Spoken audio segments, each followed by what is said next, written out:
Whenever a current transformer measures current, it actually takes two components from the primary current. One part is transferred to the secondary winding, the other part is used to magnetize the core. This is called the excitation current. Now the value of this excitation current depends on the saturation characteristics of the core. As the core moves towards saturation, it draws more excitation current. Because of this, less current is available to be transformed to the secondary. As a result, the secondary current becomes lower than expected and the error of the CT increases. Now we can identify CT saturation using excitation current.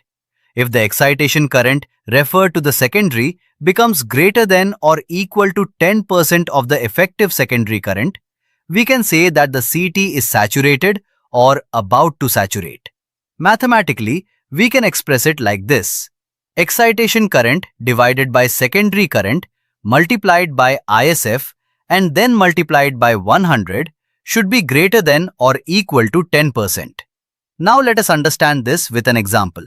Suppose the rated secondary current of the CT is 1 ampere and the rated instrument security factor or ISF is 5.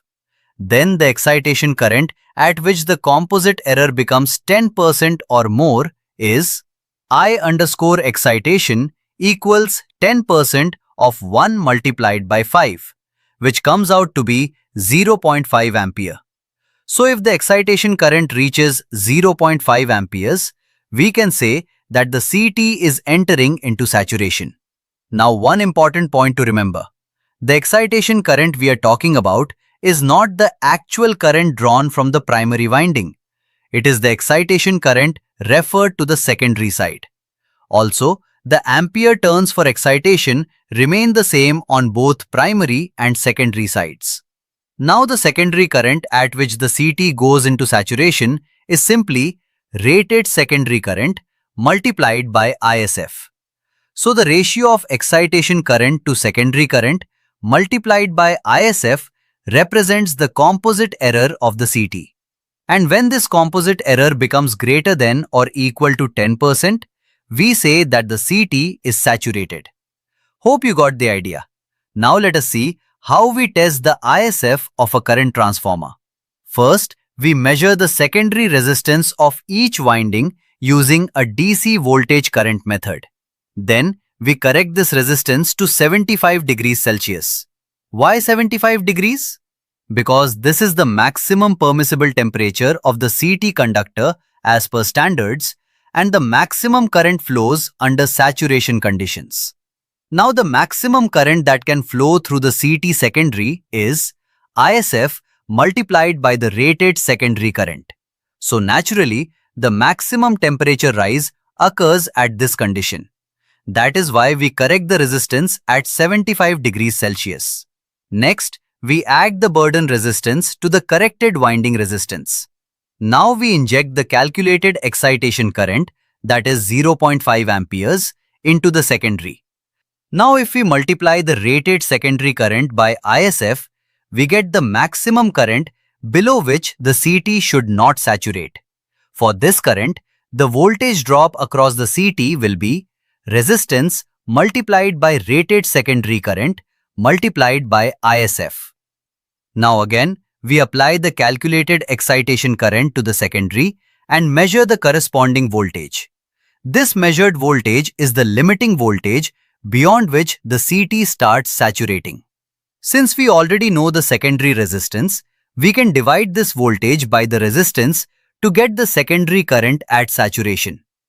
Now if we divide this secondary current by the rated secondary current, we get a ratio, and this ratio is the ISF. In simple terms, ISF can also be expressed as measured voltage divided by measured resistance with respect to the rated secondary current. Since our CT is rated at 1 ampere, this calculation becomes very straightforward. And if we multiply ISF with the rated secondary current, we get the current beyond which the CT will start saturating. Hope you got a clear idea. Now let us take a practical example. Consider a current transformer of 1000 to 800 to 400 over 1 ampere.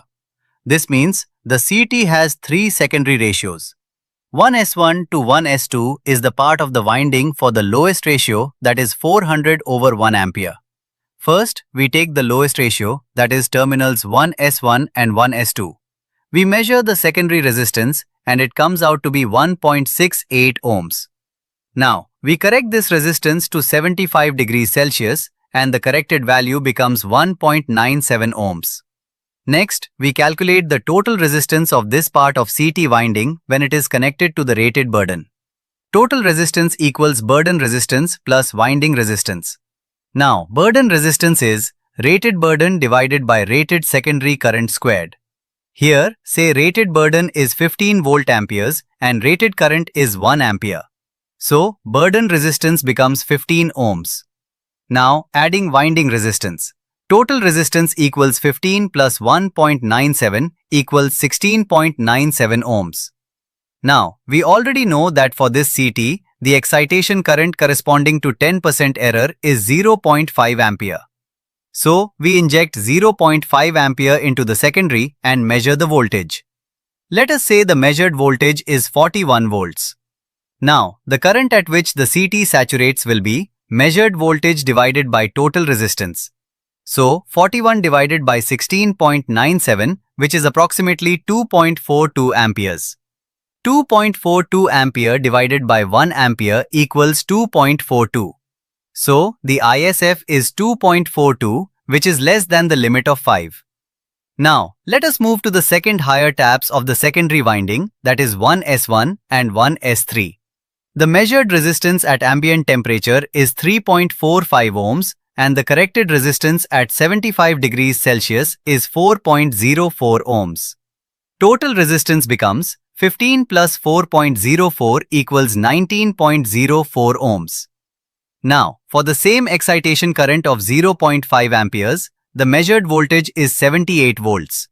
So, the secondary saturation current will be 78 divided by 19.04, which is approximately 4.1 ampere. Now, ISF equals 4.1 divided by 1 equals 4.1. This is also less than 5. Similarly, for the highest ratio, that is 1s1 to 1s4, we measure the resistance at ambient temperature as 4.41 ohms and then correct it to 75 degrees Celsius. 15 divided by 1 square plus the corrected measured resistance, which is 5.16 ohms. So, the total resistance becomes 20.16 ohms.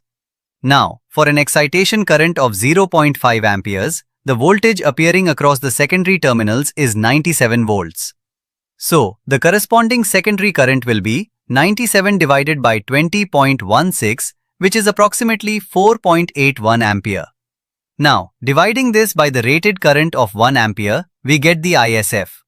So, ISF is 4.81. This is also less than 5. Actually, 5 is the limit given in the CT data sheet.